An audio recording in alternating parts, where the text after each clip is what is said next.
é top, hein, mano? A Bíblia é top 10. Vamos lá, meus irmãos. É um resumo, né, da primeira aula. Hermenêutica e homilética, né? E como que a gente está iniciando o livro, normalmente é muito bom a gente olhar no sumário, né? Que nós vamos estudar na lição, a introdução no estudo da hermenêutica, que é a arte de interpretar. A lição 2, hermenêutica na prática. Métodos do estudo da Bíblia, na lição 3. Lição 4, introdução ao estudo da homilética e atividades. Lição 5, a estrutura de um sermão. E aqui vai estar também as referências bibliográficas, né? Primeiro, o que é hermenêutica, né? Hermenêutica é a arte, né, de interpretar. Na primeira aula, como que é só uma revisão, eu não quero me prender muito em cada ponto, mas hermenêutica, né, num sentido completo, né, vem do grego hermeneuren, que significa explicar, traduzir, interpretar. Então, essa matéria, quando a gente fala matéria, ciência, né, hermenêutica, ela não é tão velha, né? Ela foi criada lá no século XVII por um alemão chamado Konrad Dannhauer, né? Por que essa matéria ela foi criada? Porque o estudo da Bíblia, né? A gente que estuda a palavra, que constantemente examina a Bíblia, a gente sabe que não é fácil interpretar a Bíblia. Então, esse alemão chamado Konrad Dannhauer, no século XVII, mais ou menos aí um século depois da Reforma Protestante, ele decidiu, né, de uma certa forma, sintetizar os pontos de melhor compreensão da Bíblia. Ou seja, vamos lá, hermenêutica. Pode ser hoje. Vem. Tô no horário. Você tá tudo na paz? Tudo bem. Opa, que bom, né? Maravilha. Vai, seu filho. Ô, pastorzão, ó. Desculpa, viu? Olha os pastorzão aí, ó. Pode ser. O professor, isso aqui tem que dar uma fincada isso aqui. É o melhor, mano. Tranquilo. Tudo bem? Você vai falar do Léo, do Léo. 5 minutos, viu? Os irmãos estão tendo acesso lá às aulas no YouTube? Deu entrada lá no... Tá bom lá o som? Precisa... Show de bola. O som tá uma olha. Eu sou da minha televisão. Eu sou da minha televisão. Irmãos, nessa primeira lição aqui... Milética.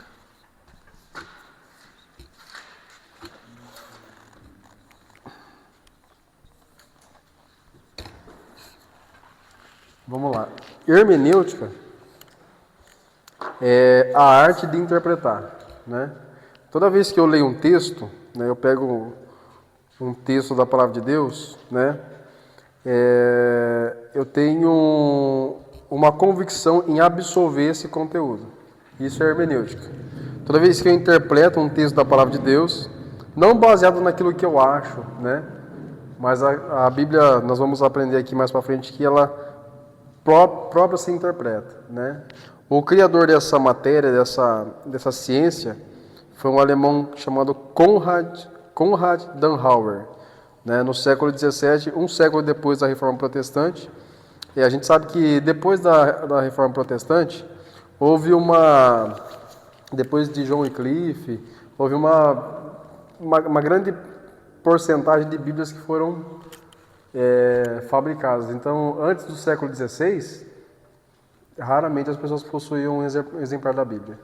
A maioria delas eram em latim ainda, inclusive, para dificultar a forma de interpretação. Então, depois do século XVII, John Wycliffe ele proclamou ali que as pessoas tivessem total acesso à palavra de Deus. Aí, no século XVII, um século depois, esse alemão falou assim: não, mas para estudar a Bíblia, não é fácil estudar a Bíblia, né? É difícil, né? É difícil você pegar um texto e interpretar ele. Então eu vou criar a homilética, a hermenêutica. Por quê? Porque é a ciência da interpretação. Quando você analisa um texto, um corpo de um texto, né? Você tem que interpretar e absolver. Na exegese, que é uma outra matéria, você busca a originalidade da palavra dentro do texto. Vamos lá, ó. Isso aqui é um texto. Então a exegese é a busca de uma palavra dentro de um texto. E a homilética? A homilética, o que é? É a expressão daquilo que eu aprendo. Vamos supor, eu vou ler Mateus, João 3,16. Deus tanto amou o mundo que deu seu Filho unigênito para todo aquele que nele crê, não pereça, mas tenha vida eterna. Quando eu aplico a hermenêutica, eu leio o texto e absolvo, né? Quando eu aplico a exegese, é a busca de uma palavra dentro do texto, né? E quando eu aplico a homilética, eu absolvo, eu interpreto e eu verbalizo ele, né? Quando eu começo a pregar, eu estou exercendo o quê? Quando eu estou lendo, eu estou fazendo o quê? Quando eu estou interpretando um texto. Então mas a gente vai aprender mais detalhadamente. Então, que nem eu dei um exemplo. Eu dei um exemplo de Mateus, João 16. Eu acho que é João 16, 19. Fala assim, ó. Diz assim. Eu acho que é João 16, 19 que fala, eu rogarei ao Pai. Não, é João 14, 16. João 14, 16. E eu rogarei ao Pai, e Ele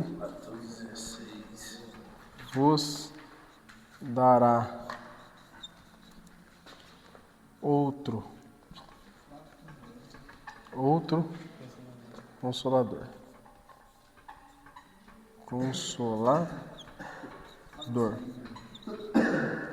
É João 16, 19? Não, é João 14, 16. Ó, João 14, 16. Aí tem uma parte fora que eu fiz de novo para sempre. Mas eu acho que a proposta também é 14, 16. Então vamos lá. Eu abri aqui. João 14, 16. Eu rogarei ao Pai e Ele vos dará outro Consolador. Certo. Quando eu bato o olho, né? Quem está falando? Jesus. Ele vai fazer o quê? Vai clamar ao Pai, vai pedir para que Ele mande o outro Consolador. Isso é hermenêutica. Eu sei que Jesus ele vai fazer o quê? Uma mediação, né? Ele vai pedir ao Pai que envie outro, por quê? Porque ele está despedindo dos discípulos. Né? Ele está quase para ser crucificado. Então, é uma despedida. Então, para que os discípulos não se entristeçam, ele fala assim, eu vou rogar ao Pai e Ele vos dará outro Consolador. Ó, outro, no grego, está lá na Bíblia Strong, é allos, que significa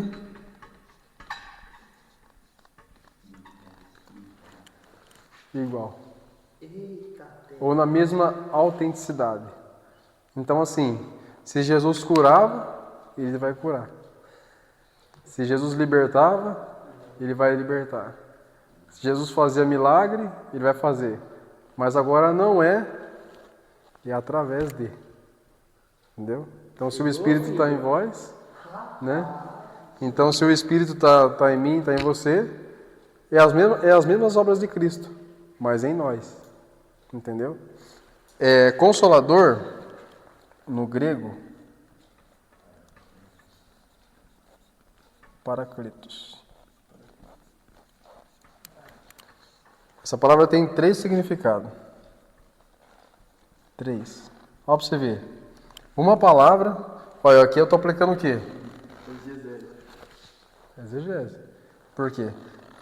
Eu li o texto, a hermenêutica, estou criando, dentro do texto, estou investigando ali cada ponto, né? Por quê? Porque eu vou fazer isso aqui, eu vou pregar. Vou transmitir, vou verbalizar. Então, isso aqui é o corpo do livro. Se você aprender isso aqui, o livro todo você já... Então, é o corpo do livro, isso aqui. Hermenêutica, exegese e homilética. Paracletos, advogado, auxiliador e qual que são as três do Paracletos? É advogado? Advogado, tem, você colocou Advogado, tem ajudador, ajudador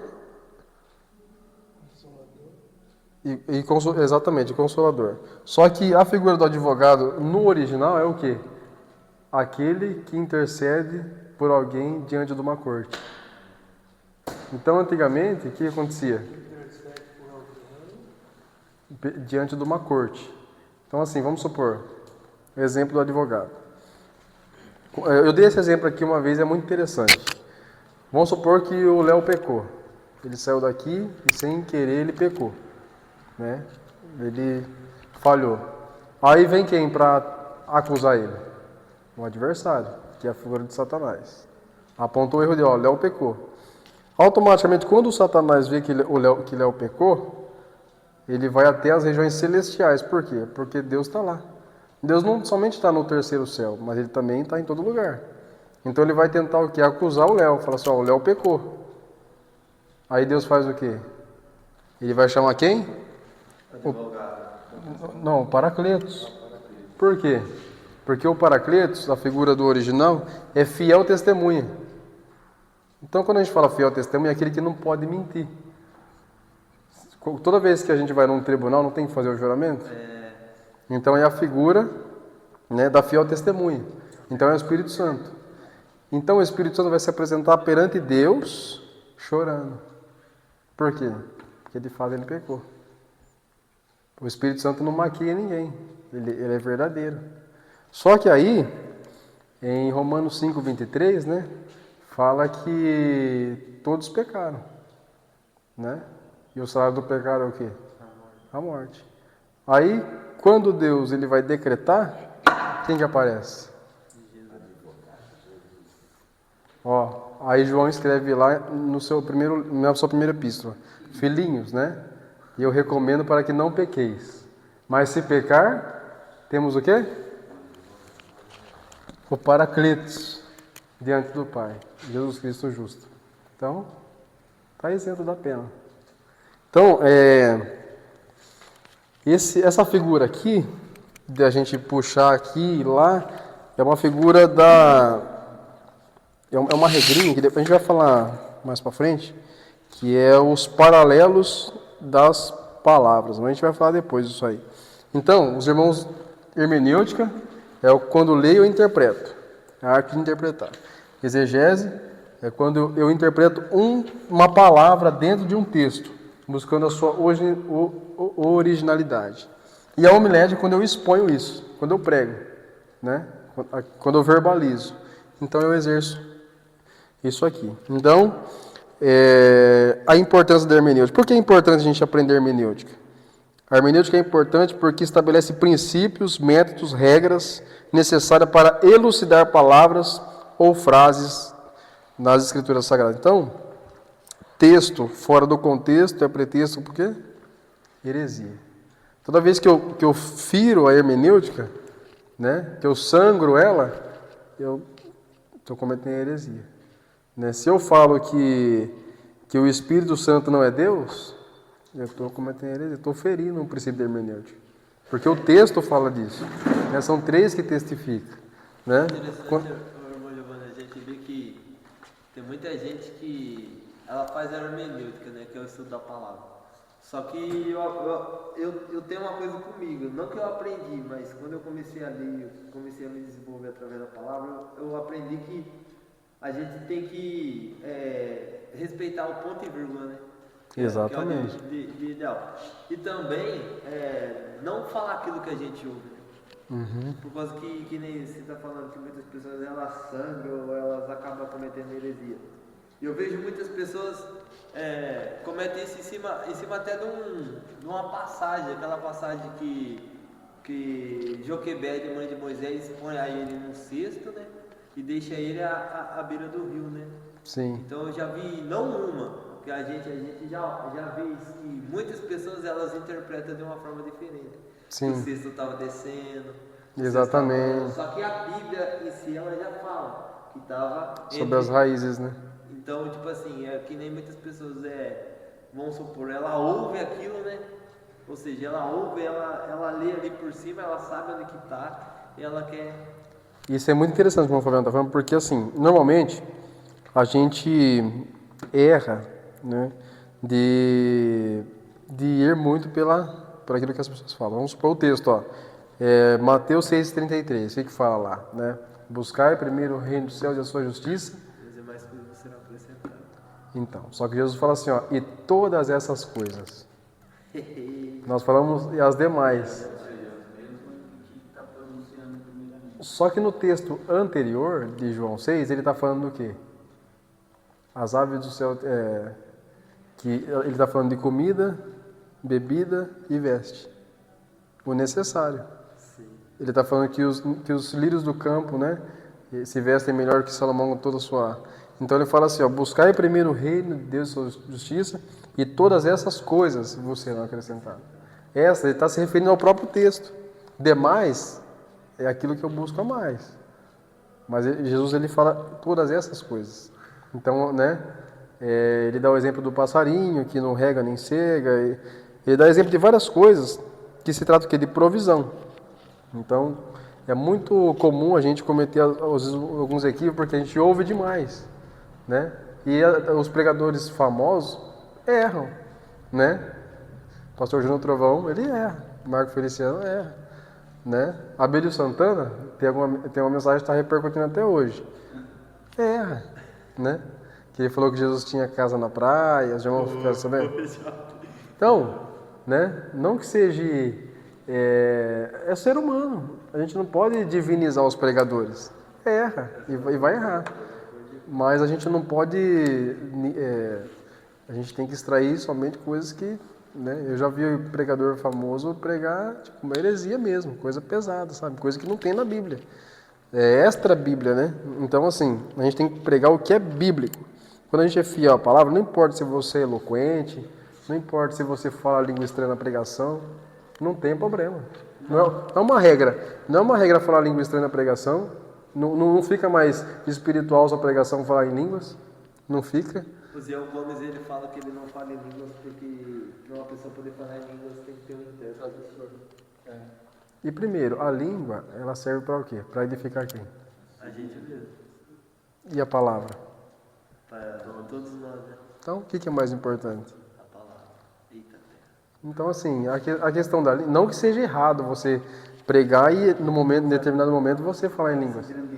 Só que tem pessoas que acham que a mensagem espiritual é aquela que fala em línguas. Já vi pregador de falar uma palavra da Bíblia e 2, 3 em língua estranha. Peraí. Como que a gente está? Né? Então a palavra de Deus porque ela é viva, inerrante, inefável e eficaz. Então ali a mensagem simples, a mensagem que ganha alma não é eloquência. Né? Billy Graham, ele ganhou muitas almas para Jesus numa mensagem. Sabe qual era a mensagem dele? Você precisa entregar a sua vida a Jesus. Ele parava. Você precisa se arrepender pelos seus pecados. Era a forma de pregar dele. Seus irmãos puxar lá no YouTube, tem muitas pregações dele, de Billy Graham. Então era uma mensagem clara, simples, concisa. Jesus salva, cura, liberta. Eu aprendi isso daí. Eu aprendi não, né? A gente já tinha um pouco de conhecimento, mas foi uma coisa que fixou na minha mente. Abriu minha mente mesmo. No dia que a gente foi em São Carlos, o pastor Salatiel pregou. Uma mensagem simples, hein? Você viu? Ele falou assim que o crente ele acha que ele é cheio só quando ele fala em línguas. Não, mas o crente tem que andar cheio, tem que viver cheio. Tem que dormir cheio, tem que acordar cheio, tem que trabalhar cheio. E o que é isso? É a presença de Deus, né? E muitas das vezes eu vi isso já dentro do nosso campo de Ribeirão Bonito, pessoas que, para demonstrar que tinha presença, falar em línguas. Tem pessoas que eu sou uma pessoa que eu observo muito, você pode parar e prestar atenção, ela fala em línguas o tempo inteiro. Ela fica falando, e assim, pra mim, normal, sabe? Mas eu aprendi uma coisa com o pastor Salatiel, quem a gente tem que demonstrar que a gente é para Deus, é para Jesus. Por quê? Porque pô, é que nem eu aprendi, o pastor uma vez pregou aqui, falou, quando a gente for errar, a gente não tem que olhar pro lado, a gente tem que olhar para cima. Então a gente tem que demonstrar a nossa vida é para Deus, né? Exatamente. A gente chega no culto e mas lá fora eu não estou dando exemplar de nada.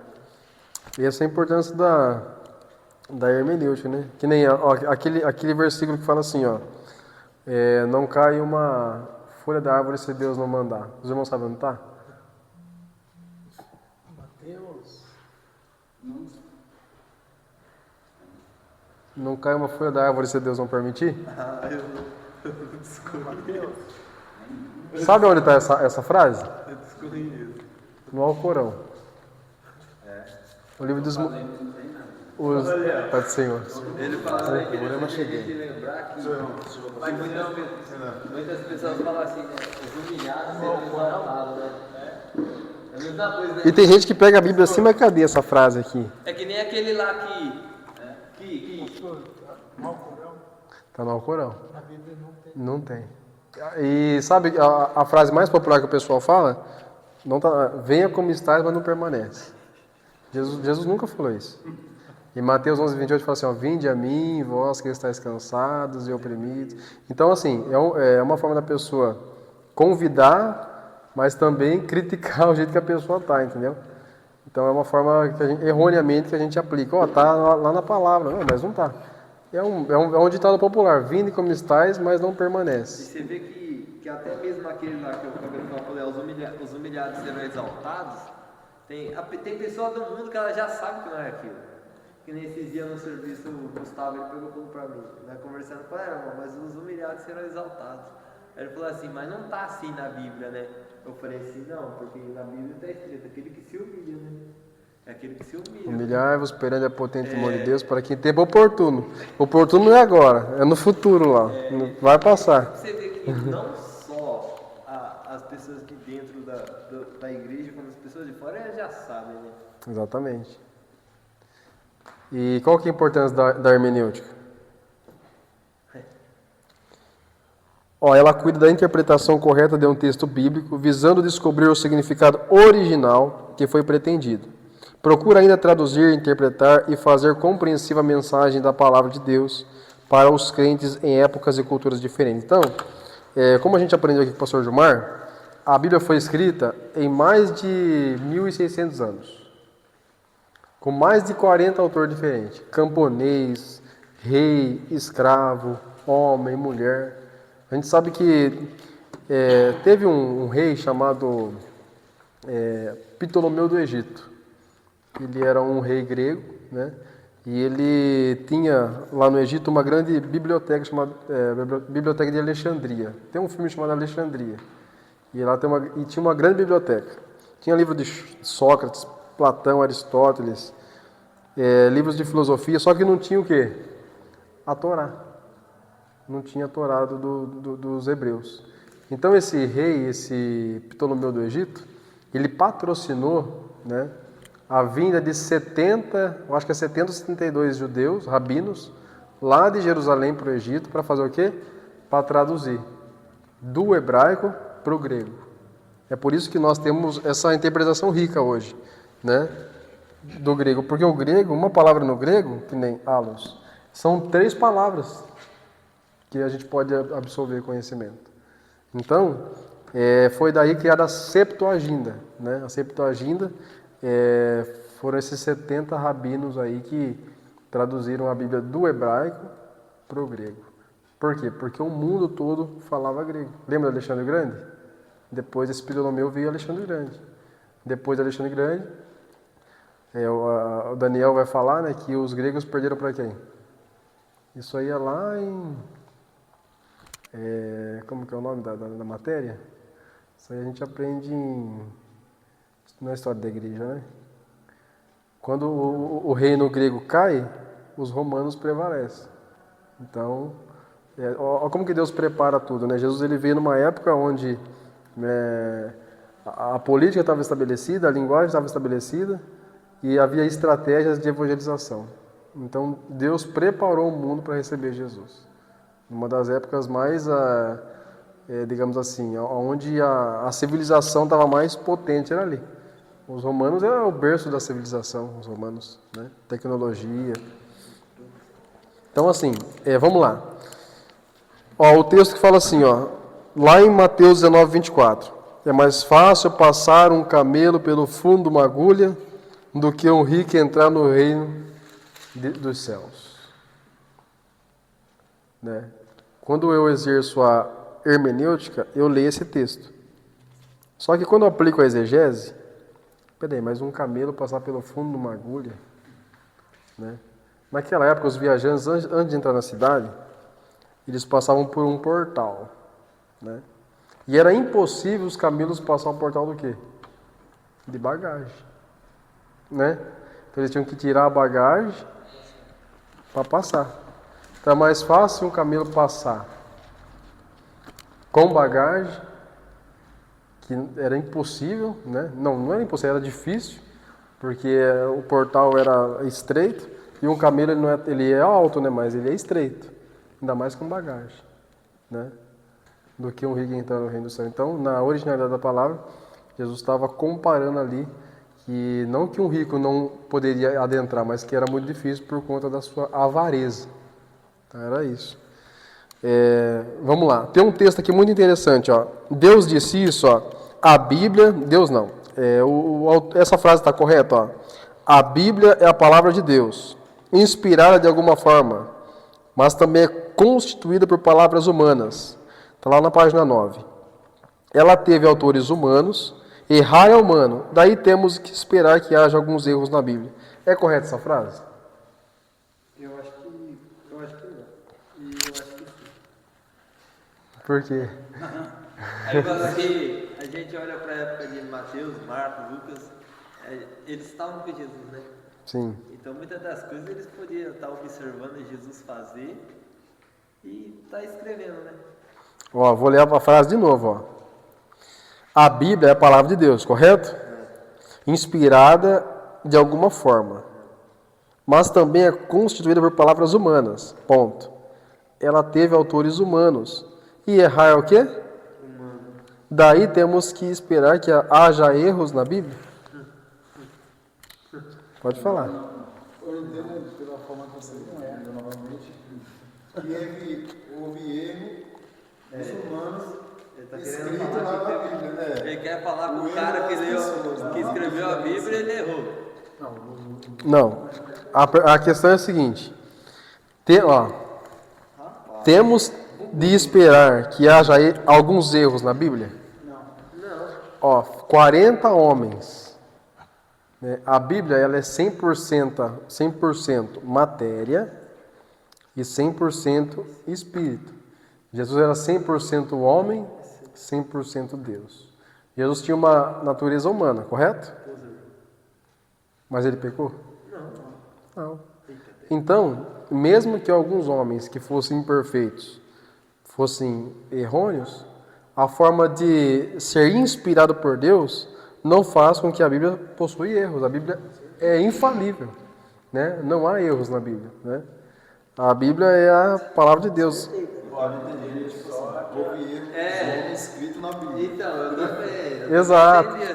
Esse texto é irônico, é pegadinha. Essa confusão acontece com frequência quando se trata da interpretação da Bíblia. Vejamos uma das colocações mais frequentes. Então, quando a gente lê rápido, né, um dos segredos da hermenêutica é a gente lê devagar. É ler prestando atenção no texto. É que nem a prova. A prova não é difícil. É fácil, mas às vezes o nervosismo, às vezes a vontade de acabar logo. Então, mas assim... O medo de errar faz errar. Exatamente. Então vamos lá, mais uma frase, hein? Vamos estar no 9? No 9. Jesus era um ser humano. Os seres humanos pecam. Logo, Jesus pecou. É verdade? Não. Ele está afirmando aqui. Então, é verdade essa colocação? Não. Claro que não. Por quê? Porque a hermenêutica, baseada na palavra de Deus, afirma que Jesus foi tentado, mas o que? Sem pecado. Nunca pecou, né? Ele é perfeito. Ele é 100% homem, 100% Deus. Qualquer estudante da Bíblia sabe de imediato que esta conclusão é falsa, mesmo que siga um sistema lógico de afirmação, pois sabemos que a lógica dessa afirmação não condiz com o quê? Com o testemunho das Sagradas Escrituras. Então, mesmo que haja um texto afirmativo, a gente não é obrigado a concordar com ele, se ele tem uma origem errônea, né? Olha aqui, olha os textos aqui que contradiz essa colocação. Ó. Jesus foi um homem sem pecado, Hebreus 4,15. Ele não conheceu o pecado, 2 Coríntios 5,21. Ele foi cordeiro sem defeito e sem mácula, 1 Pedro 1,19. Como João disse a respeito de Jesus, ele é puro, ele é justo, 1 João 3,13, do 2-1. Então, quando vier alguém e falar assim, não, mas Jesus ele era homem, ele pecou. Você tem o quê? Você tem armas para falar assim, não. Através da palavra de Deus, que é o meu livro de regra e fé e prática, ele não pecou. Certo? Alguma dúvida? Eu já cito assim. Fala pra mim, qual foi o erro que Deus cometeu? Hã? Pra ver se não pergunte aí. Ah, O cara fala pro cara, sabe, de Jesus, aí ele fala. Me aponte o erro que Jesus cometeu. Fabiano, não, você prega lá ó, Uma pergunta, acho que assim, praticamente eu tenho uma certeza que não. Mas aquela parte lá que Jesus entra no templo, estão vendendo, estão fazendo do templo como se fosse um comércio. Certo. Ensinados, quebra tudo. sim. Aquela parte ali, ele irou, mas não pecou. Não pecou. Não E pecou. até porque ele não atingiu ninguém, né? Não teve vias de fato, né? Não teve vias. Se eu tivesse lá, eu falava, não tem vias de fato, não tem pecado. Pecaria. A própria Bíblia diz que corrija teu filho com uma vara. Exatamente. Era Deus corrigindo ali, ó. Quando Deus corrige alguém, Deus comete pecado? Claro que não. Quando Deus ele açoita quem ele? Ama, né? Salmo 118, né? O Senhor castigou-me muito, mas não me permitiu morrer. Davi no Pérez, no Salmo 23. Não, se pegasse uma chicotada ali, era a forma de amor, né? Não que Jesus tá lá quebrando tudo, aí os discípulos falam, Jesus, cala a boca aí. Ó, Jesus ele não era apenas humano, mas também era Deus. Da mesma forma, a Bíblia não é meramente um livro humano, ela também é a palavra de Deus. Então, a Bíblia, ela é 100% matéria, ela não é 100% espírito, até porque a gente é palpável, né? Se ela fosse 100% espírito, a gente não via a Bíblia, mas ela é matéria, mas ela também é 100% espiritual. Como Jesus, ela é tanto divina como humana. Da mesma forma, como Jesus era humano, mas não pecou, também a Bíblia é um livro humano, e mais sem erros, né? A Bíblia e sua inspiração 2.2. A interpretação de qualquer texto bíblico depende totalmente de como define a posição do intérprete diante do que se crê sobre a Bíblia. A definição de inspiração irá determinar a hermenêutica bíblica. Vamos lá, para o texto. Vejamos então qual a definição mais aceita pelo cristianismo como um dos pilares da reforma protestante. Aqui a gente sabe como foi a reforma protestante, né? A gente sabe que depois no século XVI, a igreja romana ela dominou o sistema religioso da época. Foi aí que surgiram as traduções em latim da Bíblia Sagrada. Nem todo mundo tinha acesso à Bíblia, né? Foi inserida mais de 40 tradições dentro da igreja, né? Substituindo a palavra de Deus. Então, assim, qual que era o dogma de fé da igreja católica? Né? Que no caso era o cristianismo, mas Domiciliano falou assim, não, vai ser a capital do império vai ter uma religião, vai ser os cristãos. Então ele agradou os judeus, né, que eram interesseiros nessa parte, por conta do poder. Né, ele sentou numa mesa e falou assim, ó, vocês aqui judeus vão dominar a religião. Vocês vão ter uma autoridade religiosa aqui. Ele chamou os romanos, falou assim, ó, vocês vão governar aqui no sistema político. Chamou os gregos, que dominaria a cultura da época. Então todo mundo ficou feliz, só que a igreja miscigenou. Aí entrou uma cultura grega romana, ou seja, os gregos prestavam culto aos deuses do Olimpo, os romanos prestavam culto aos imperadores e os judeus adoravam a Jeová. Então o que aconteceu? Foram canonizados o quê? Pessoas vivas. Então daí surgiram os santos, o Papa, né? Os cardeais, o sistema religioso. A palavra de Deus ela foi substituída pelo quê? Pela penitência, indulgência, né? Então eu vi uma frase muito interessante que Jesus que nem Jesus não teve missa de sétimo dia, porque no terceiro dia ele já ressuscitou, né? Então eles têm essa tradição de fazer, mas assim não é bíblica isso. A tradição da Igreja Católica ela substituiu em muitas coisas a Bíblia, mas aí veio Martinho Lutero em 19 de novembro, se não me falo, 17 de outubro de 1500 e fundou o quê? A Reforma Protestante. Então lá ele, cheio do Espírito Santo, né, ele falou assim, não é as tradições que me levam a Deus, né? É a palavra de Deus. Então, a partir desse momento aí, veio a difusão da palavra e nós temos o privilégio de ter a Bíblia Sagrada hoje na nossa mão. A inspiração divina é a influência sobrenatural do Espírito Santo como um sopro, ruach, né? Sobre os escritores da Bíblia, capacitando-os para receber e transmitir a mensagem divina sem possibilidades de erro. Pode perguntar.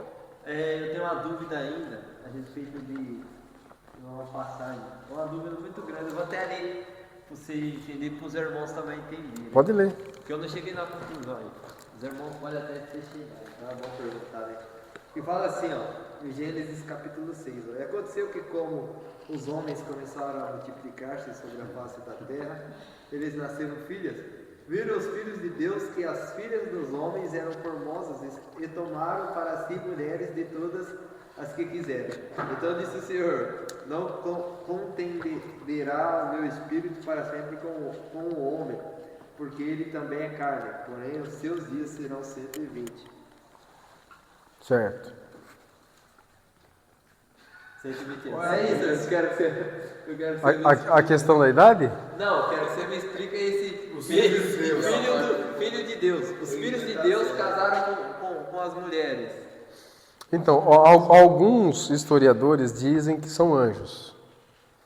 Alguns dizem que eram pessoas que eram os ananquins lá, né? Os gigantes. Né? Então, por causa que a Bíblia fala que os filhos de Deus casaram com essas mulheres e delas vieram os gigantes. Exatamente. Possivelmente eram os filhos de Anak, né? Tem alguma tradução sobre isso, Léo? Em relação aos filhos de Deus? Eu não vi lá na história. Mas Por causa que, tipo assim, filhos de Deus, vamos dizer, nós somos filhos de Deus, né? Mas é uma referência aos Anankins, né? Que era um grupo de pessoas que possivelmente se originou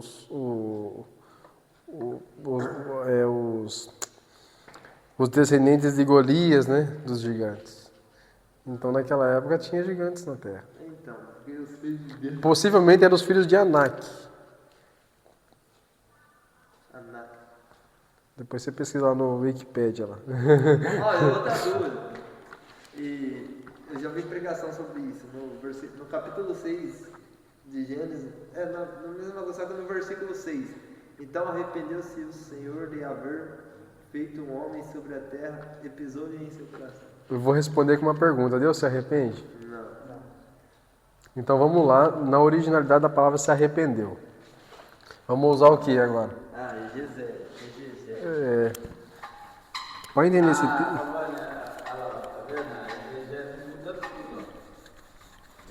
Sabe por que eu estou perguntando? Por causa que, tipo assim, você viu que a gente está estudando aqui, a gente viu que o Consolador ele tem diversas formas, né? Diversas palavras, né?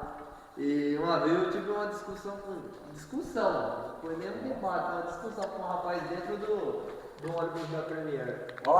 Ele falou pra mim que Deus se arrependeu de ter feito o homem e eu briguei com ele, falei, não, Deus não se arrepende. Não, irmão, mas é a Bíblia falando aqui. Vamos Eu lá. não posso concordar com você. Ele falou, mas você está discordando da Bíblia. Eu falei, mas eu aprendi que Deus não sei. Vamos lá. Quando você aplica a exegese desse texto, a palavra se arrepender, no original significa o quê, não? É entristecer. Deus não se arrepende, irmãos. Olha, eu queria falar para os irmãos aqui, não sei se eles viram no grupo ainda, eu mandei lá uma aplicação da Bíblia Strong. Essa Bíblia Strong, ela traz algumas palavras assim, você Vou ter que trocar essa caneta aqui. ela traz, por exemplo, Acho que é a luz, tem que trazer álcool. É. aqui na palavra, deixa Gênesis 14:5, eu vou lá no quarto. Olha lá, ela traz a palavra no hebraico original, a forma da pronúncia, Essa Bíblia é toda. o significado dela. Tá lá no grupo lá, Strong. Está lá no grupo, se vocês quiserem baixar depois, dá. Ó, é perfeito, porque todo mundo tem acesso, aí fica mais... Se todo mundo tiver alguma dúvida também, a gente vai... Então, ó, e Deus ele fez o quê? Ele se entristeceu de fez o homem. De ter feito o homem. Então ele se entristeceu, o sentimento de tristeza. Por quê? Porque lá em Números, a Bíblia afirma o quê? De tristeza, não de arrependimento. Exato. Sim, É mas ó, quando tá arrependimento, a pessoa acha que... É que na- Acho que por você é o que eu tô falando. Ó, Eu não tive um argumento para bater com ele. ó, nós estamos... Eu não posso discordar, assim, irmão, mas você está O que discordando. aconteceu nesse caso dele aí foi um erro de interpretação da parte dele. Ó, aí você... O que acontece? Naquela época, nós estamos falando aí de 900 a 850 anos antes de Cristo. Tipo, não tinha o dialeto, não tinha o vocabulário que tem hoje. Hoje, porque a língua portuguesa é uma língua mais difícil de falar. Por quê? Porque tem muita gíria, tem muita palavra. Às vezes, um objeto significa 10 coisas aqui no Brasil. E nos Estados Unidos, é uma palavra só, que nem boy, é a mesma coisa de man, homem. Então, assim, é uma palavra específica. No Brasil é muita gíria. E naquela época, uma palavra era tudo definida. Então, a questão do arrepender-se é entristecer. Então, por que eu acredito que Deus não se arrepende? Lá em Números fala, ó, Deus não é homem para mentir, falaria ele não cumpriria, ou prometeria ele não velaria. Entendeu? Então a exegese é importante. Então você explica isso para ele no ônibus. Ih, faz tempo já. Então, Manda mensagem pra ele. Já desviou, já. não, mas aí nessa mensagem ele aceita Jesus na hora, de novo. Ele volta de novo na mensagem. Pai, fala assim. E uma coisa que me ajudou bastante a aprender mais é a curiosidade sobre as palavras. Então, aparecer alguma palavra assim diferente, procurar no dicionário ver o que Exatamente, aquela palavra é a curiosidade, né? Ela abre um leque muito grande de significados.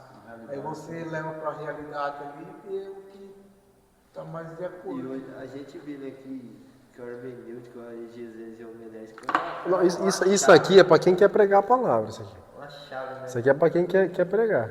É a chave. Ó, isso aqui é a estrutura do livro. Se a gente aprender isso aqui, e olha que a gente vai ter aula de elaboração de sermão e tudo mais. Vai ser. Tem coisa boa aí. Ó, na página 11. Vai ser só derrubar, não. Na página 11, fala acerca da...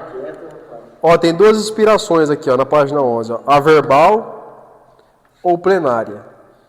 Ela ensina que todas as partes da Bíblia são igualmente inspiradas. Ou seja, não há uma quantidade diferente de inspiração. Todas, né? O mesmo Espírito que inspirou reis, inspirou plebeus, inspirou camponês, inspirou agricultor, é o mesmo Espírito. Deus não faz acepção de pessoas, né, para usar. Exatamente. Ele ensina que todas as partes da Bíblia são igualmente inspiradas e que os escritores não funcionam como máquinas inconscientes, não.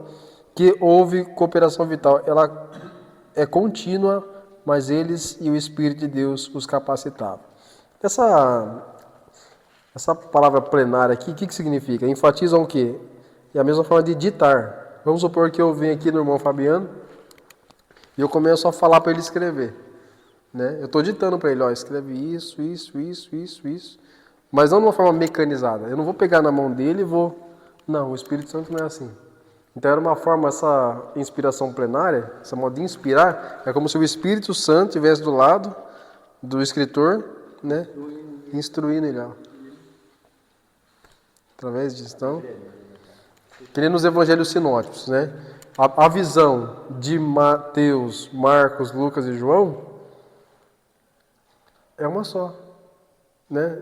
Lá em Jericó, tinha quantos cegos? Em Jericó? À beira do caminho. Tem certeza? Ó. Dois. Mais um clamou. Uau! Cego de nascença comum. Verdade. Um clamou. Jesus, filho de Davi. Um clamou. Aí eu. Ah, Então o que acontece? Os evangelhos sinóticos, é por isso que é importante, vamos supor, você vai pregar sobre a filha de Jairo. Analisa, né? Marcos, Lucas, porque assim, quando você vai pregar sobre a filha de Jairo e você lê Mateus, fala que a menina está moribunda. Você lê sobre Marcos, a menina está enferma. Mas aí, não, mas eu quero ver do diagnóstico do médico, de Lucas. Aí Lucas vai falar assim que a menina está à morte. Né? Então, peraí, se ela está à morte, era uma doença o quê? Degenerativa. Porque doença degenerativa, ela vem por etapa. Então ela tem 12 anos, mas quem sabe faz 10 que ela está nessa situação. Ela tem 12 anos, mas eu não sei se ela está lá 5 anos, se ela está 6, se ela está 7.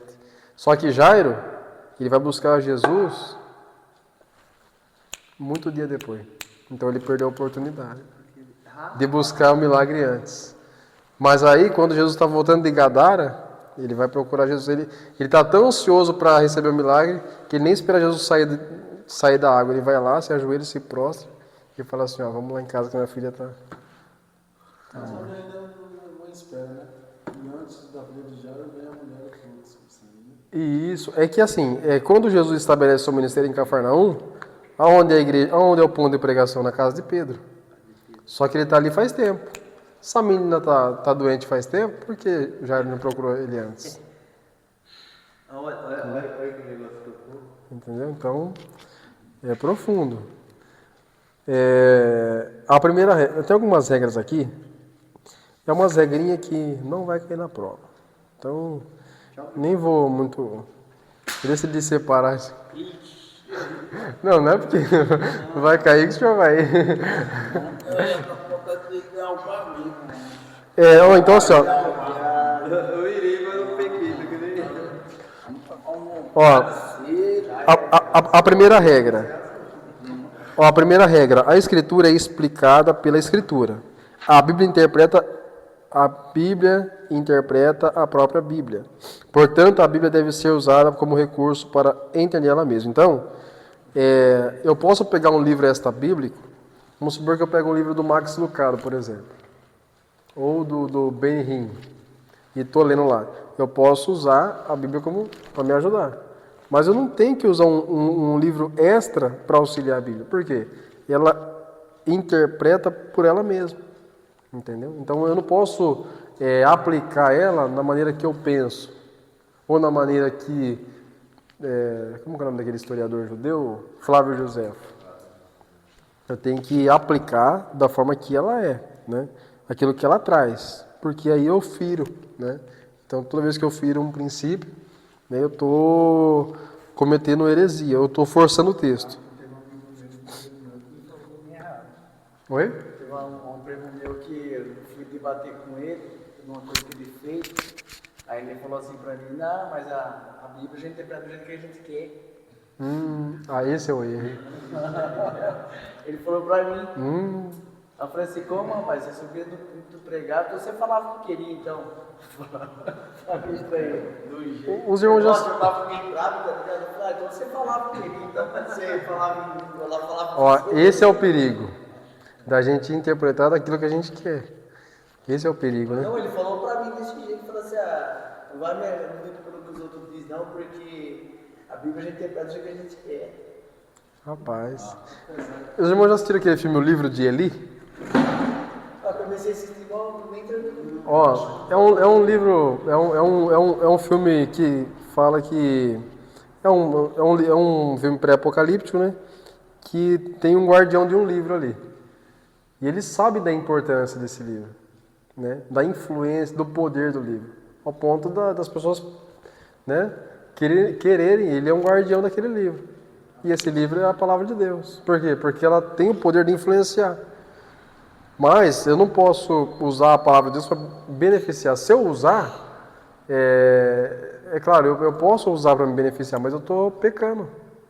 Né? Porque eu tenho que, toda vez que eu me beneficio com ela, eu aplico da maneira que eu quero, estou pecando. Por quê? E eu estou ferindo um princípio da hermenêutica. Porque eu tenho que interpretar ela por ela mesma. Né? Que nem alguns utilizam dela para ser próspero. Né? E acaba sendo próspero, porque tem pessoas que acreditam nisso. Né? Se de repente você começar a pregar prosperidade, ó, Deus vai te dar, né? Então você vai ter um retorno, porque tem pessoa para ouvir hoje, que nem tem uma doutrina aí do Seixonoye, não tem nada a ver essa doutrina, e tem seguidor. Qualquer coisa que você implantar, você vai conseguir seguidor. Se você falar assim, não, vamos adorar essa cadeira aqui, ó, e começar a pregar, daqui uns dias vai ter um monte de gente adorando essa cadeira aqui. Porque o ser humano ele pode ser manipulado. Uma porta, tempo atrás aí. A porta? É, a porta lá do Jabo. Ah, que apareceu aquela imagem lá, não foi? Então o ser humano pode ser. Na Argentina tem uma igreja que adora Maradona. Vai passear para abençoar carro, não é A Formosa era bem conhecida, né? Do templo paralítico? Era. Era o. Sim, exatamente. Ó, tem uma frase do saudoso evangelista Charles Haddon Spurgeon. Ele fala assim, ó: se eu pudesse converter vocês, qualquer outras pessoas poderiam desconverter vocês. Porque tudo que o homem faz, outro homem pode desfazer. Mas aquilo que Deus faz permanece. Então, se eu falo aquilo que eu... Né, qualquer pessoa pode... filosofia humana, vamos supor, você acredita numa doutrina de Platão. Depois já está acreditando na doutrina de Aristóteles. Depois já está... Você quer acreditar na doutrina de Charles Darwin. Depois já é Newton. O ser humano que baseia na sabedoria humana, ele... Agora, quando você está firmado na palavra de Deus, não tem o que substituir ela. Então, a primeira regra é essa. Segunda regra. Enquanto for possível, é necessário tomar as palavras em seu sentido usual e ordinário. Usual é o quê? Sentido Usual? Compreensivo, figurado. É um sentido figurado. Então, nesse usual e ordinário é um sentido compreensivo, figurado. Vamos supor, toda vez que Jesus falou mais ou menos umas 40 parábolas no seu ministério. Então ele usava um sentido figurado, um sentido ilustrativo. Né? Quando ele falava da ovelha, né? Quando ele falava da semente, eis que um semeador saiu a semear e semeou, depois ele explicou a parábola, que a semente era a palavra e caiu em campos ali que não floresceu e uma floresceu. Então, é um sentido figurado. Terceira regra. É absolutamente necessário tomar as palavras no sentido que indica um conjunto da frase. Então, a gente tem que discernir, né, o que é literal e o que é figurado. Né? Tem palavras na Bíblia que são figuradas, né? Mas também tem palavras que são literal. Literal é a palavra concreta, né? O sentido denotativo. Agora, o figurado já é um sentido conotativo. Essa regra tem importância especial quando se trata de determinar se as palavras devem ser tomadas em sentido literal ou figurado. Para não incorrer erros, convém também deixar-se guiar pelo pensamento do escritor e tomar as palavras no sentido que o conjunto do versículo indica. Então, a gente tem que tomar cuidado com a conjectura. O que é a conjectura? Né? A conjectura é o que? É um recurso É uma ajuda da homilética para a melhor compreensão do texto. É como se fosse uma imaginação. Isso, exatamente. Vamos supor, que nem estamos pregando aqui sobre o cego de Jericó, né?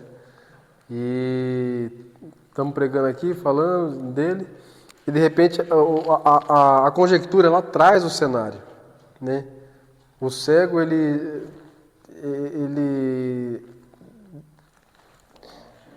no chão, né? Ele clamando, ele ouvindo a fofoca da cidade, quem está aí? É Jesus. Né? E ele começa a clamar: Jesus, filho de Davi, tem misericórdia de mim. É você ilustrar, né? Tem pregador que faz isso bem, né? Ah, eu gosto também de fazer. Eu também, eu já fiz É importante. A conjectura, e tem um pregador que ele faz isso muito bem. Próxima pregação, segue no Jericó. Tem dois pregadores que fazem isso muito bem. O primeiro é Juliano Fraga. Nossa. E o segundo é o pastor Carvalho Júnior. Eles fazem isso muito bem, as conjecturas. Ô, Juliano Fraga, eu aprendi uma coisa com ele. Ele falou assim que você só vai ser um pregador de verdade quando você tiver segurança no texto. Exatamente. Então você tem que... Vamos supor, eu estou vendendo essa água aqui, ó. Vamos supor que eu vendo por R$5. Bom, eu nunca tomei, não sei como que é, não sei se está gelada, se não está. Como que eu vou vender uma água assim? Eu tenho que pregar aquilo que eu sei que eu estou pregando. Então, assim, quanto mais você prega um texto, vamos supor, eu já preguei 30 vezes sobre Jó, porque eu tenho segurança de pregar, porque eu já preguei muitas vezes. Então, quando você tem segurança no texto, porque quanto mais você prega, mais você tem estabilidade naquilo. Vamos supor, que nem lá em Atos 9, né? É Atos 9 que fala de Saulo, né? Atos 9. A Bíblia afirma assim, ó, que Saulo estava indo para onde? Damasco. E no meio do caminho? Como que é o texto? Vamos ver aqui. Não presta só a Bíblia para mim.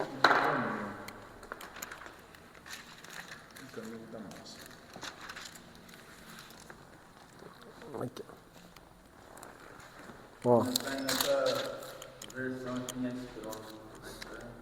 Atos 9, ó.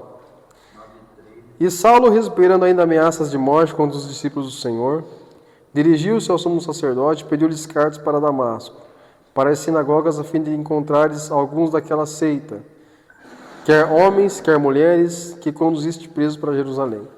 E indo. Olha, eu já ouvi gente falar que ele foi de dromedário, de cavalo. Dromedário é caminho. É isso. De cavalo, de carroça. Tá? Vamos lá. E indo no caminho, aconteceu que, chegando perto de Damasco, subitamente cercou de esplendor de luz o céu. Então vamos lá. Essa palavra aqui, indo, né? Ela... Bom, a Bíblia não fala se ele estava montado em algum animal. Mas assim, consequentemente sim, porque assim, ó, não está e ele caminhando. Né? Então assim, eu não posso forçar o texto em falar que ele estava em algum dromedário, ou cavalo, não posso dizer isso, porque a Bíblia não diz. Isso, só caiu em terra. Então, a questão de dizer que ele estava no cavalo ou não, eu não posso forçar o texto. Por quê? Porque nem tudo a Bíblia vai te revelar. Nem tudo. Pode. Ó, você tem liberdade para conjecturar. Você não pode afirmar que o texto diz, mas você pode conjecturar. Quando eu tenho que nem assim, não sei se alguém daqui já viu pregando, mas tipo assim, quando eu prego e eu tenho algo na minha mente, vamos supor, um exemplo, que nem Paulo, vamos supor que eu estou pregando sobre Paulo. Aí eu ponho na minha mente, irmãos, comigo, vamos supor que Paulo está andando, entendeu? Eu não estou falando da Bíblia, eu estou falando comigo. Vamos supor, comigo, eu imagino que Paulo está andando com o cavalo e aquele resplendor cerca ele, Paulo cai. Então eu estou falando de mim, eu não estou usando a Bíblia. Eu não estou falando da Bíblia, né? Porque o erro é quando as pessoas falam que A Bíblia diz, a Bíblia se refere, a Bíblia fala. Então. Eu tinha um defeito que tudo que eu ia falar, eu falava, a Bíblia vai dizer. A Bíblia. É sério, era um A Bíblia defeito. diz, né? A Bíblia vai dizer. Não, a Bíblia diz. E eu nem falo a Bíblia diz. Ó, um erro rotineiro que os pregadores... Hoje é difícil o pregador cometer. Mas falar assim, ó. Irmãos, a Bíblia fechada é um livro qualquer. Mas aberto é a palavra de Deus. Eu falei isso daqui na aula passada. Ó, ela fechada é a palavra de Deus e ela aberta também é a palavra de Deus. Eu falei isso daqui na aula passada. Que o rapaz chega no pastor dele e fala, pastor, como que eu faço pra... eu quero que Deus fale comigo. Aí o rapazinho fala assim, eu tenho a Bíblia, mas eu quero ouvir Jesus falar. Aí o pastor dele fala assim, lê mais alta. Irmão, então,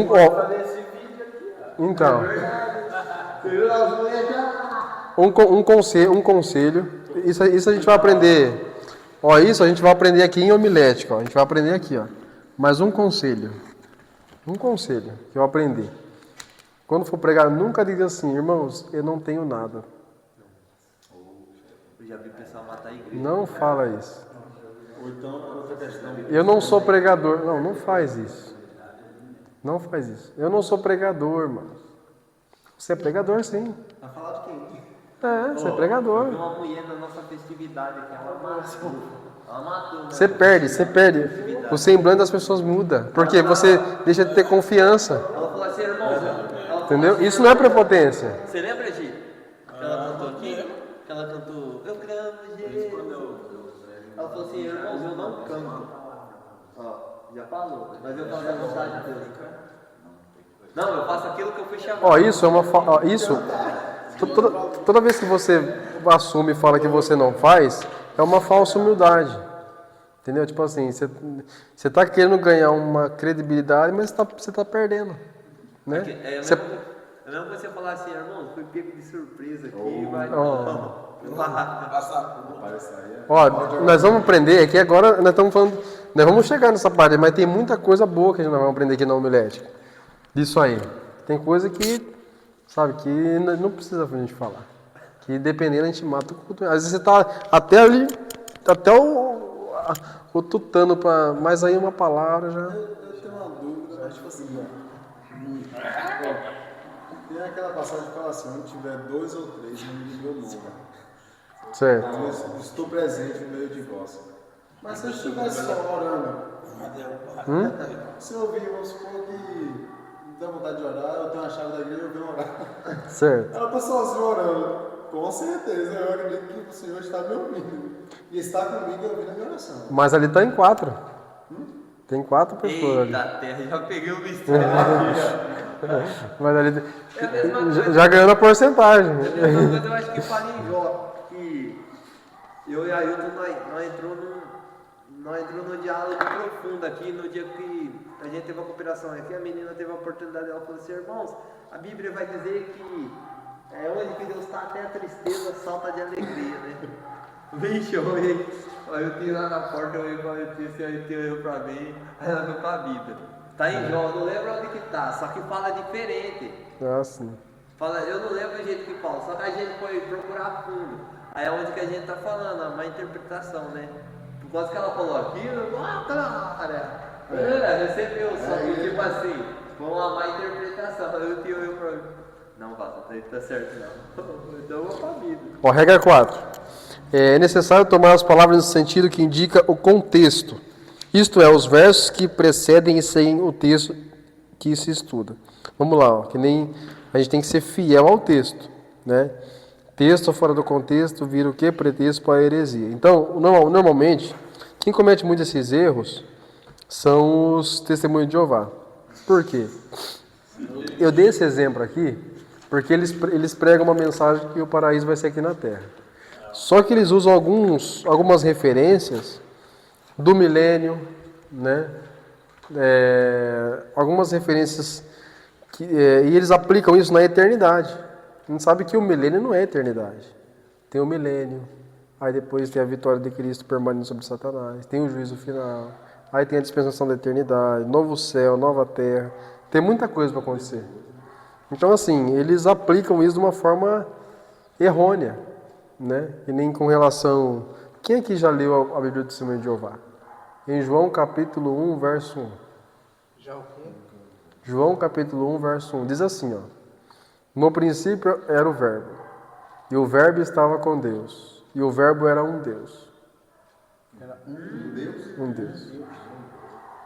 Teve um amigo meu que era testemunho de Jeová, e eu falei assim, quantos deuses você acredita? Ele falou assim, não, só em Jeová. Eu falei, então vocês são monoteístas. Ele falou assim, somos monoteístas. Então por que aqui na Bíblia de vocês está um Deus? Não, mas Jesus é um Deus menor. Então eu falei assim, não, então tem dois deuses aqui. Se os irmãos tiverem a oportunidade de pegar uma Bíblia dessa que eles têm da capa preta, das mais antigas, das mais novas também tem, dessa capa mais prata. Tem. No princípio era o Verbo, e o Verbo estava com Deus, e o Verbo era um Deus. Por quê? Porque Russell, quando ele fundou a Torre de Vigia, ele não traduziu a Bíblia do grego para o inglês, né? Ele traduziu do inglês para o inglês. Então a Torre de Vigia tem alguns erros assim, que eles falam que é para facilitar, mas na verdade é para tentar persuadir, entendeu?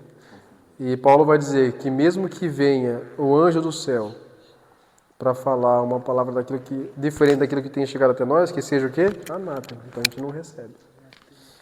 Certo? Quinta regra. Ó, isso aqui vai cair na prova, hein?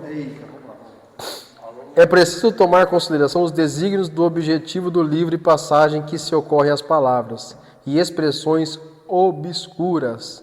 Então, quando nós examinamos os evangelhos sinóticos, a gente usa uma referência na outra para poder, de uma certa forma, tirar toda a obscuridade e dificuldade do texto.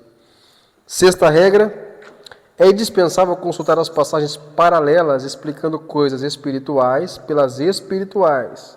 Segundo Lund, 1986, as passagens paralelas são entendidas aqui como as que fazem referência uma a outra, que têm entre si alguma relação ou tratem de um modo ou de outro e do mesmo assunto. Então vamos lá. Primeiro, paralelos de palavras. Vou ler o texto. Ocorrem quando o conjunto da frase ou o contexto não basta para explicar uma palavra duvidosa.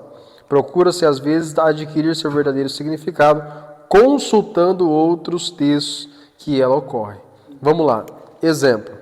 Paulo diz em Gálatas 6,17: trago no corpo as marcas de Jesus. Que marcas são essas? Quando ele fala isso. É lá em Gálatas 6,17. Que marcas são essas? Esse texto, ele não me explica o suficiente o que são essas marcas. Então eu preciso o quê? Consultar o quê? A Torá? Não.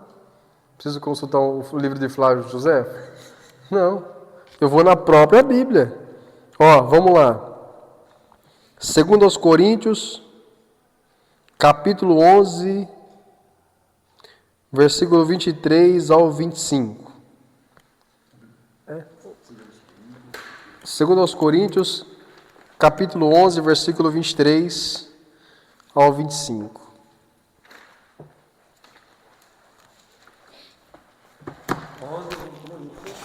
Isso. 23. 11, 23 ao 25. Vai dizer assim: sou ministro de Cristo, fala como fora de mim, eu ainda mais em trabalhos, muito mais em açoites, mais do que eles, em prisões, muito mais em perigo de morte, muitas vezes. Recebi dos judeus 5 quarentenas de açoite menos 1. 3 vezes fui açoitado com varas, uma vez fui apedrejado, 3 vezes sofri naufrágio. Uma noite e um dia passei no abismo. Sofrimento. Que marcas são essas? Sofrimentos pelo Evangelho. Então, assim... Isso, exatamente. É bem literal, é bem conciso. Quando a gente lê Gálatas 16, 17, mas que marcas são essas? Aí a gente vai para 2 Coríntios, a gente acaba achando aquilo que a gente quer ouvir. Vamos supor, você vai elaborar um sermão. Tema: as marcas de Cristo. Você pode colocar lá. Outra pregação. Você pode colocar lá oposição, humilhação, perseguição, afronta, sofrimento, porque tudo isso você pode usar como referência Paulo e Cristo, né? Então você pode elaborar um sermão dizendo as marcas de Jesus, ou as marcas de um servo fiel, ou as marcas de um verdadeiro discípulo. Então, Pode dizer que está encaixado no Paulo. exato. Assim como eu sou de Exatamente. Ô, glória! Então, vai cair na prova isso aqui, ó. Não confunda, ó, paralelos de palavras, paralelos de ideias e paralelos de ensinos gerais.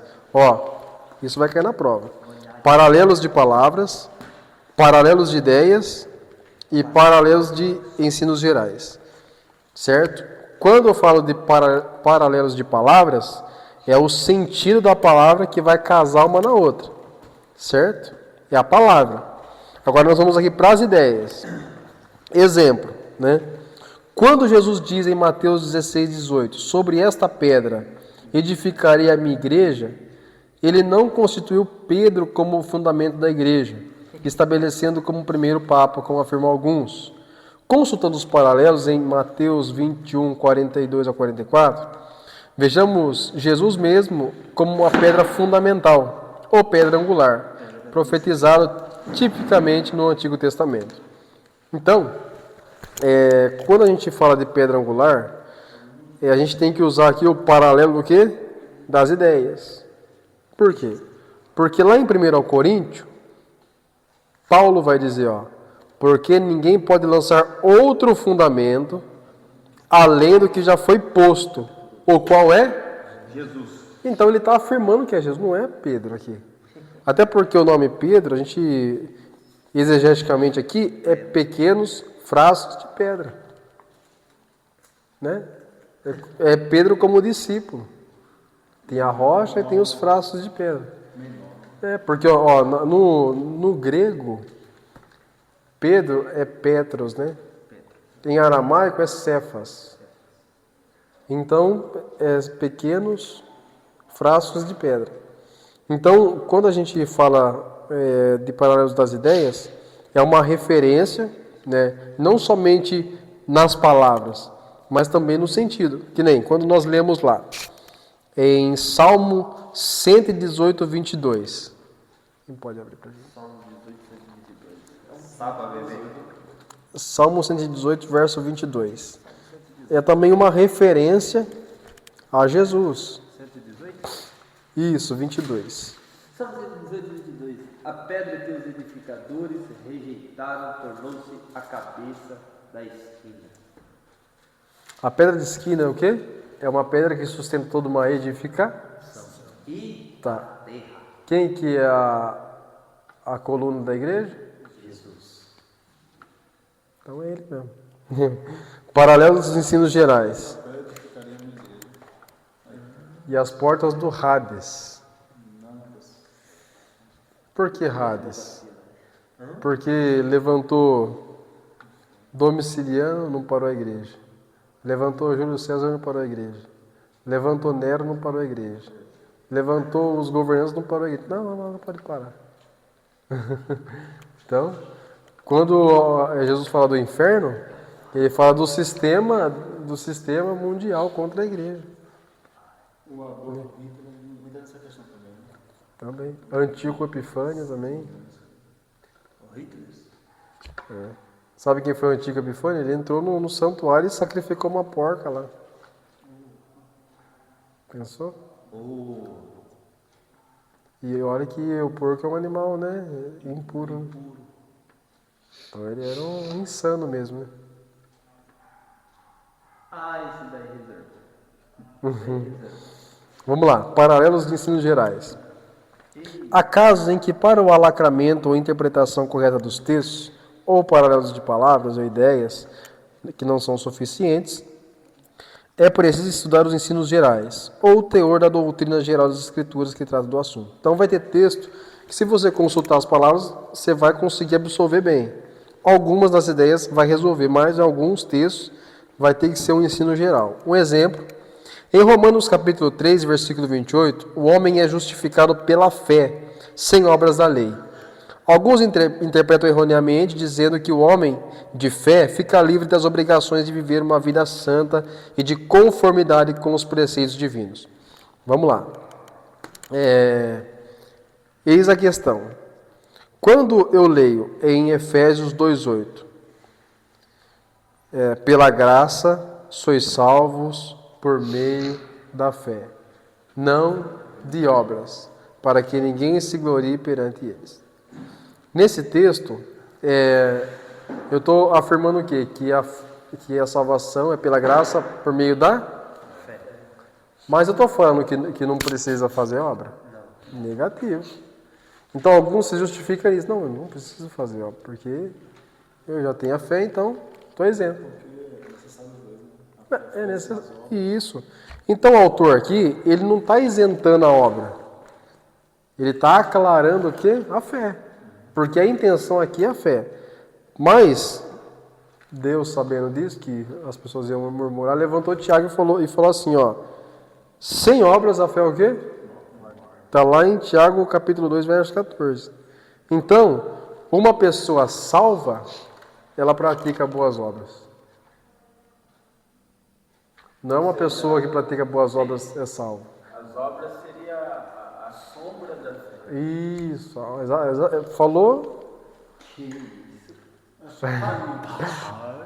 A sombra da fé. Que é um pensador. Os frutos da fé, né? O que é mais importante? A oração ou a leitura da palavra? Eita. Aí ele responde fazendo uma pergunta. O que é mais importante para um pássaro? A asa esquerda ou a direita? Eu nunca vi um passarinho voando uma asa só. As duas é importante, né? Então é perfeito. Esses caras estão filosofando hoje, rapaz. Eu tô falando que vocês, rapaz, vocês são demais. Eu fico até meio assim pra dar aula aqui, porque é cada comentário aqui que eu fico meio... Mas assim, não tem como voar com uma asa só, né? Sétima regra. O texto não pode significar aquilo que nunca poderia ter significado para seu autor ou seus leitores. Entendeu? O autor não pode significar aquilo que nunca poderia ter significado. Não posso inventar, né, no texto, não posso usar um achismo. Olha, eu acho que isso, não. Na pregação não tem achismo, né? Ou aquilo que eu acho que pode ser. Não, mas eu acho que Paulo... Não. Ou é ou não é. Exatamente. Pode ser morno e ou se é quente ou se é frio. Exatamente. Até a maneira que você assume a tribuna vai te auxiliar na pregação de um sermão, sabia? A maneira que você segura o microfone, a maneira que você fala com firmeza. Rapaz, mas eu pego uma febre, com todo respeito aqui, quem faz isso? Eu pego uma febre quando tem gente pregando, o cara enfia a mão no bolso, velho. Eu tenho um tio. Parece... Ele parece estar conversando, né? Eu tenho um tio comigo. Assim, mas assim, eu não vejo tanto... Assim, não é normal. Nossa, Não, o cara deve. Não, licença, porque o cara deve estar cruzando o dedo assim pra torcer pra não dar errado. Ou o cara. Ô, eu tenho esse costume de pôr a mão no bolso, mas me transmite segurança. rapaz. Ó, em relação a maneira, ó, a questão de você iniciar um sermão é tão importante porque assim, até as crianças começam a prestar atenção, você acredita? Eu acho que também é um meio de roubar a atenção. A mão no bolso? Quem esse homem tá pegando o bolso ali? Aí a pessoa fica mais curiosa e quer saber da mensagem. Sabe mais que tá no bolso do que quem tá. Ó, é importante a gente conjecturar. Em relação a... Tem pregador que conjectura muito bem em relação a isso, sabe? Faz o povo até entender. Isso, não. Não, tem mensagem que você olha e parece, você não consegue nem dar glória, porque você está tão assim na mensagem. Pastor Antônio Carlos. Eu tenho uma tal admiração pro pastor Antônio Carlos, velho. É sério. Ele prega demais. Ele é muito sábio, velho. Pô, teve um dia que eu que nem você tá falando, o pastor S tava do meu lado. O pastor S falou, filho, deu glória, deu sangue da glória. Ô, foi tão profundo o que ele falou, velho. Pô, ele entrou na veia da Bíblia assim, ó, foi na reunião de obreiro. Ele tava falando das promessas e dos acontecimentos, sabe? E ele começou, rapaz do céu, velho. Profundo. Foi assim, ó, a hora tem assim, ó. Vamos lá, vamos você. Não, eu vou falar pra você, eu sou um admirador. Sabe. Eu prego demais. Você tava desse dia? Eu acho que eu não tava. Tava, eu acho. Tava você e o Léo, tá? O Léo lembra. É, eu acho que eu tava mesmo. Ele entrou na veia da Bíblia assim, ó. Eu fiquei. Ó, uma regra importante que a gente tem que não esquecer é não acrescentar aquilo que não pode ser acrescentado. Não tem por que a gente acrescentar, a Bíblia já é suficiente. Então, em relação a isso, quando eu acrescento algo que não... Eu estou ferindo esse princípio aqui, eu estou me dando mal. Então, é só você